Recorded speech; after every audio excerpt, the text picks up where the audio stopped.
Anybody with a website is going to get a bunch of emails, and I certainly get my share. Now, most of them are pretty reasoned and understandable. There are a few that I just don't know about, and those are the ones that we're going to cover in these We Gotta Talk segments. One of the pitfalls of an internet presence is people considering you to be a qualified expert witness for them. And that's especially against any company that they're currently disenchanted with. They hardly ever ask you if you'll be their expert witness. They just assume that. The question below came from a guy that assumed this and figured I'd just go along with whatever he said. He's got a motor that he doesn't trust the numbers on, and he wants to know if I check the thrust of mine with a hanging scale, which on itself is a dumb idea. He said he checked his motor and it only had so many pounds of thrust. I'm not going to mention the brand or anything because that's got nothing to do with this. And he said he tried it with different carbs, settings, and props. He said the manual says that it develops so much thrust and he wasn't seeing that out of his. He said, I would therefore like to ask you to give me a comparative value for your engine so I can assess whether my engine is defective or whether the manual is just lying. We can be certain that the manufacturer be tickled to death to see me listed as an expert witness. I've had my share of problems with people when I'm telling the truth about their products.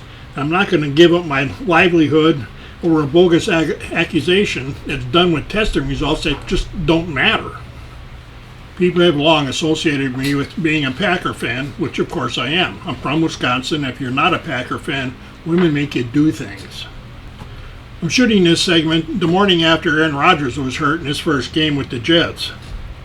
The guy says, so what do you think of your hero quarterback now? Buffalo showed you that he's not as tough as you make him out to be. I should note that Buffalo isn't the one that hired an old quarterback that breaks more easily, and there was nothing intentional whatsoever about the tackle in which Rodgers was hurt. It just happens. First, Rodgers has been tough the whole time, but never indestructible. Nobody is. My own doctors question my immortality now and then. I'd never wish a football player to be injured, but the NFL just proves that this isn't a tea party and people are going to get hurt now and then. It just happens. Also, since Roger is a jest these days, I'm no longer in charge of his hero worship fan club.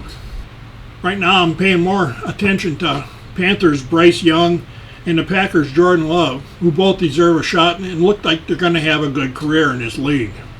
Years ago, I wrote a story about the benefits of using larger wheels on our planes to improve grass runway performance. Since then, the email response has been nearly 100% positive, until this email showed up. The sender wrote, you obviously do not understand the physics of taking off and landing on a grass runway.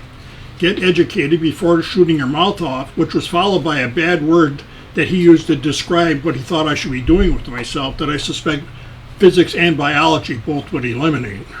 He was right about my not understanding physics. I know they mentioned that in high school, but in those days I was more engrossed with learning about girls and my mind kind of wandered off in a different direction. I do, however, think that my big wheels versus small wheels concept is supported by physics, plus it appears to have a huge advantage with the public, except for this guy. We'll go with the public. One of the things the internet proves every day is the decline of the vocabulary used to write the emails. I suppose I should explain for the people that are writing these emails that vocabulary means that I know more betterer words than you do. I put this email on the screen with the certain words redacted just to show you how it was written. I can't put all the words on the screen for obvious reasons.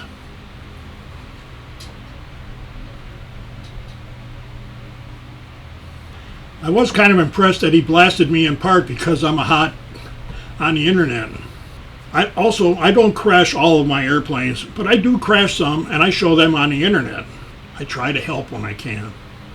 I've said publicly before that I just don't make wing bags for jets, and that's become a self-fulfilling prophecy.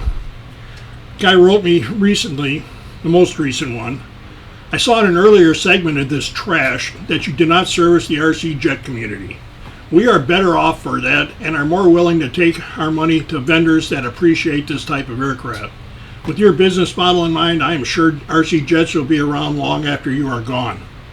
For what it's worth, I have weeds in my yard that are going to be here long after I'm gone. He is, of course, correct, and his email makes me even more secure in my correctness. It's been a long time since I made the last jet wing bag, yet I get these emails frequently from jet guys that rightfully feel dissed. I should note that over the years I've received one similar email that did not involve jets, and I still won't make wing bags for RC tanks. One of my pet peeves with RC pilots is that they're always searching for this one trick that's going to magically make them a 3D pilot. One of the more bizarre ideas is that the plane manufacturers are actually lying to us about where the CG is supposed to be. People seem to think that they do that so we'll crash the planes and sell replacement parts.